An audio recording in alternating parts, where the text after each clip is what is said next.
See the inlet and the outlet there. This is, I'm pretty sure it is just, there's two gears here. This is a typical external gear pump. And to make it more efficient, I think I could block these holes and have a hole here, inlet, outlet.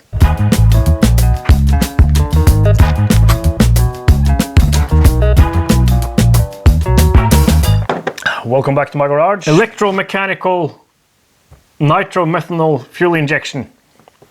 That's what we're working on. Why? Why not normal EFI? Several people have commented how normal EFI, normal injectors, normal fuel pump, normal control system works just fine in a two-stroke, even throttle body injection like in snowmobiles. And yeah, I'm overthinking the problems with that kind of setup. And definitely for my use case, where we're pretty much staying at wide open throttle all the time. But the problem is real. The reason I'm doing this is because it's a much simpler setup than a normal EFI. It's very much like the mechanical fuel injection you see in dragsters, the alcohol and nitro dragsters. They usually use an external gear pump, either coupled to the camshaft or belt driven by the engine. And then there's a barrel valve that's throttle dependent. Fuel flow is governed by engine RPM and throttle position. And that's pretty much what I'm going for here, a simple system like that. But I'm not going to run a barrel valve. I'm hoping not having to run a barrel valve or similar. I'm hoping I'm not running this off the engine, I'm running it with an electric motor. So I'm hoping I can use the electric motor to control the flow. So it's not dependent on RPM. I can use this to make it dependent on RPM and throttle position with a TPS sensor. That's the plan. And it's real simple. And my Ignitec ignition unit has a PWM output, which I can use to, and I can map that versus RPM and throttle position, even though there's like 5 RPM points and 4 throttle position points. So it's kind of crude, not as granular as I would have hoped, but still, I think maybe that's good enough for what I'm doing. And as I explained in the previous video, the reason for not going carb is I want much better atomization. And this pump can, well, in theory, it should do like 100 bars of pressure, but I think like typically 40 bars. Run really tiny jets and really super atomize the fuel. That's my plan here. Because that's the problem with nitro. There's so much fuel, and if you can't get it atomized, it's liquid and it doesn't contribute to combustion until it gets compressed enough to, well, detonate. And you don't want that to happen. Or it doesn't detonate, it just hydrolocks your engine, and that's also a problem. I'm going to control this probably not with this normal ESC, but probably with an O drive or a V ESC, to be able to not have RPM be dependent on battery voltage, which will be variable with a LiPo battery. I'm going to control it with the Ignitec ignition unit. This outputs PWM, but this, for initial testing, this doesn't like accept normal PWM. It wants like RC servo PWM, which is actually like pulse. It doesn't care about the duty cycle, it cares about the length of the on pulse. I'll have to run the signal from here through an Arduino and convert the PWM signal from here to a servo PWM out of here. Probable challenges. Plan is to use these tiny water injection jets because they're supposed to atomize really well. This is a 0.9 millimeter jet. And there's a check valve in here, and it opens at 1 bar of pressure, about 14.5 psi. This might be too much flow for idle. We might have to figure something out there, something with some kind of a bypass or something where it bypasses to some other circuit without the check valve, and we can use this circuitry and set that like an idle bypass thing. And as soon as pressure gets above like 1 bar or something, the other circuit opens and starts flowing through this jet. And if all this fails, we have pretty much all the parts we need for normal EFI. We need some injectors and a control unit. Plan B.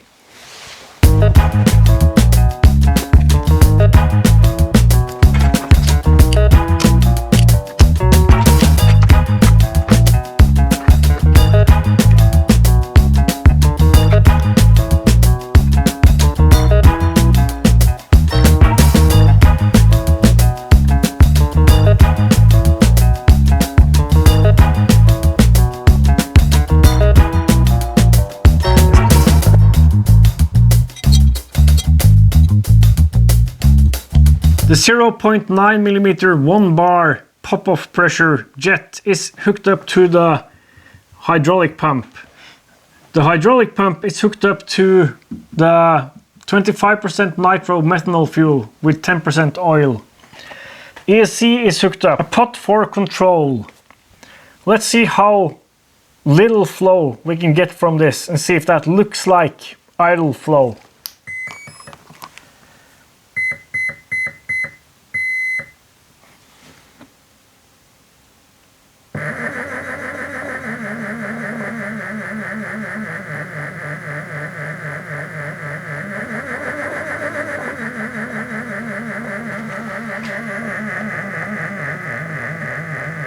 It does look like idle flow to me.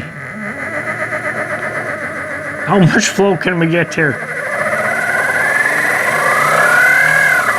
A lot. Is this promising?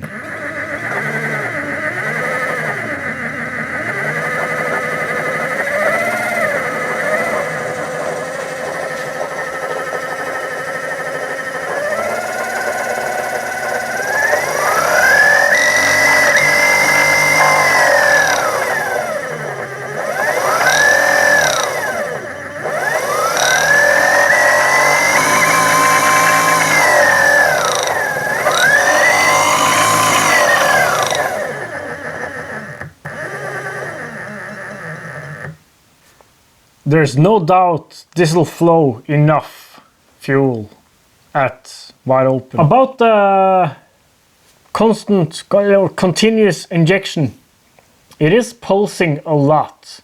Probably pulsing slower than normal injectors at constant pressure.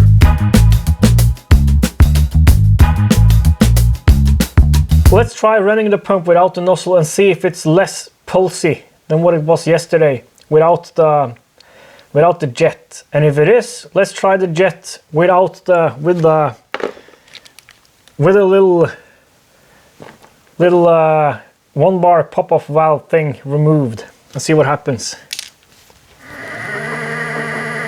Whoa, better turn the fuel on.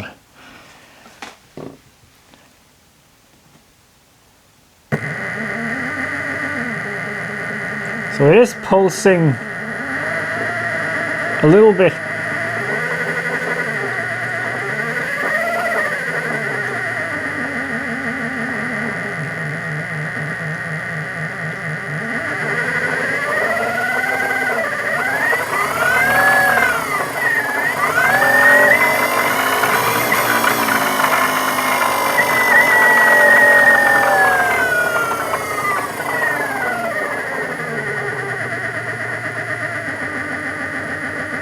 I'm wondering if this is the motor, like how it's powered. I think maybe we would see different results with a different driver, something that would try to keep it at constant speed, because I think it's the torque variations within the pump causing this pulsing. Let's see how bad it is with a nozzle, but without the 1-bar valve in there. It's quite pulsy. That's a 1.2 millimeter nozzle.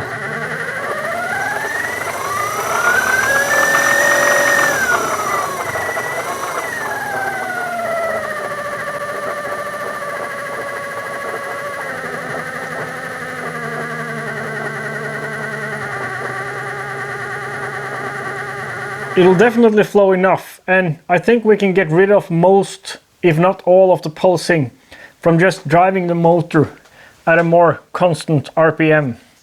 For that we need something better than this normal ESC. We need, I think overdrive is our best option, maybe VESC.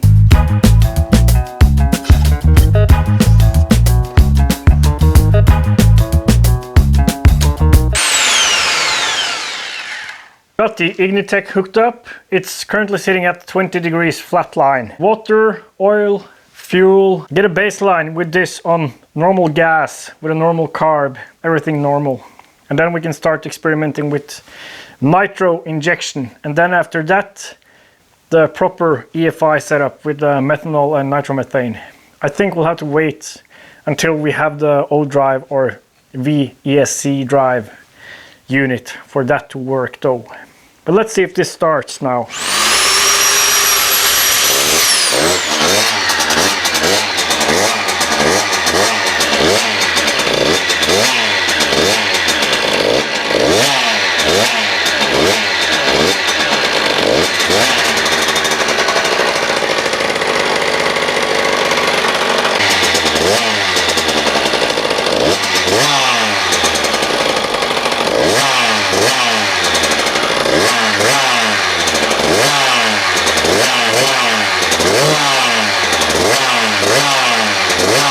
To nobody's surprise really, a completely normal moped engine started after a rebuild.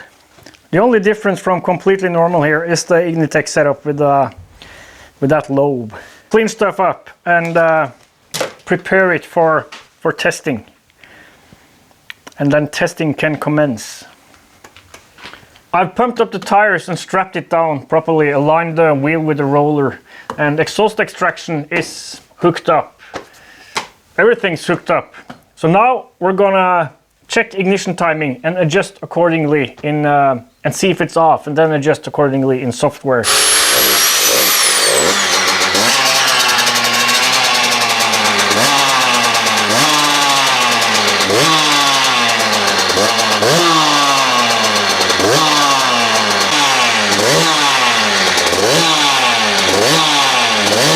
Pretty much spot on. Fueling seems to be, well, a little rich. Let's see if we can get a baseline here.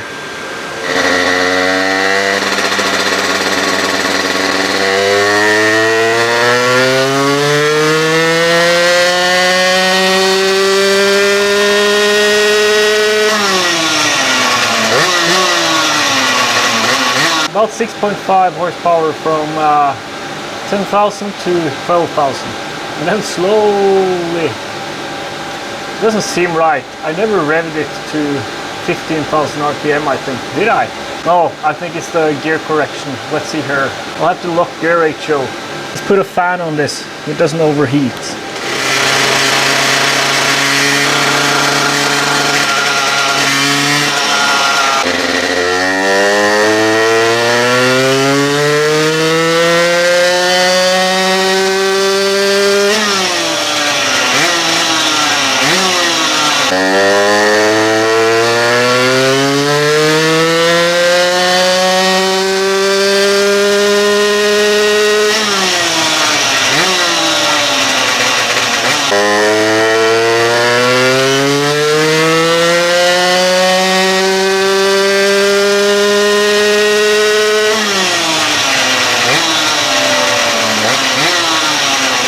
The results are in. Seems to be running okay. We're seeing about 7 horsepower at 10,000 RPM. Peak power is sitting between 9 and 10,000, depending on pipe temperature. You can see how it the power band kind of shifted with each run there. The last one, it kind of broke up a little bit. I think it's running a little bit rich. Let's try to pull out a few degrees at 10,000 and see what happens. And well, actually, let's not do that. Let's just keep it like it is. This is our baseline, and see if we can get a tiny little bit of water injection going on here. So for our first initial test of unknown fluid injection, needle valve, actually a remote throttle valve for RC planes. So needle valve in line with this small tank, and this tank will be filled with this surprisingly dense liquid. Start it up and warm it up a little bit, and then we'll start cranking this and just see how it behaves. Now this wouldn't work with normal RC fuel because there's too much fuel in the mix. This stuff has much more oxygen in the mix. It's hooked up to the oil port. Did I tell you it's hooked up to the oil port of the intake rubber? And luckily that protrudes well into the intake, so it'll act just like a normal power jet.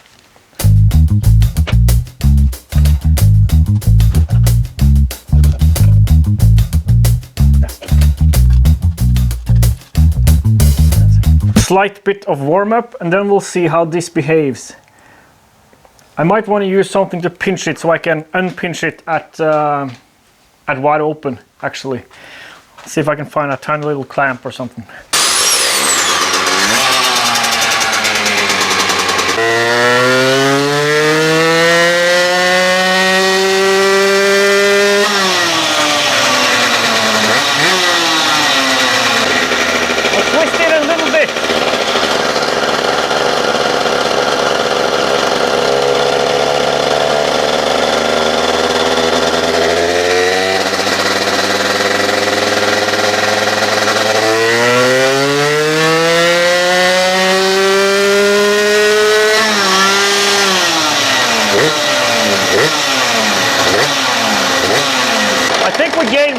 Horsepower from that.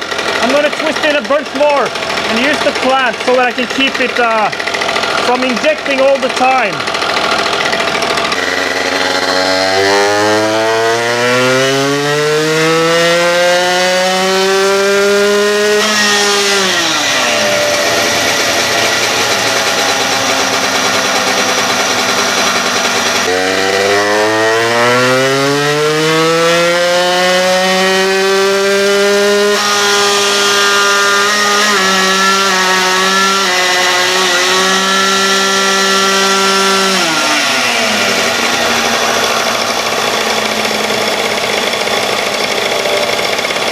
This is showing promising results. The Super Cruise setup here with the tiny auxiliary tank hooked up to the oil feed in the rubber intake. Actually, let me show you the numbers. And the last run there, where it started revving uncontrollably, I thought that was auto ignition. It wasn't. The tank had run dry, so it was sucking air. First we did a run without the oxidizing water, and we saw peak about 7 horsepower, really flat peak actually, between well, from 9,000 to 8.5 to 10,000 roughly. And then the first test with tweaking the needle on the injection system a tiny little bit, and suddenly we saw 1 more horsepower, actually 1.5 more horsepower. And power was, well, it just lifted the whole curve. And then next attempt was with even more, but this time with a clamp, and I released the clamp after keeping it wide open, and that didn't really work that well, caused some issues. But then last run kept it open, but then it ran out, probably. Well, not probably, it ran out of fuel, ran out of the oxidizer fuel. There you have it, the easiest performance mod ever. Just an auxiliary tank and piped into the inlet. That's it. We gained between 1 and 1.5 horsepower. Inconclusive. We need to set up a better control system.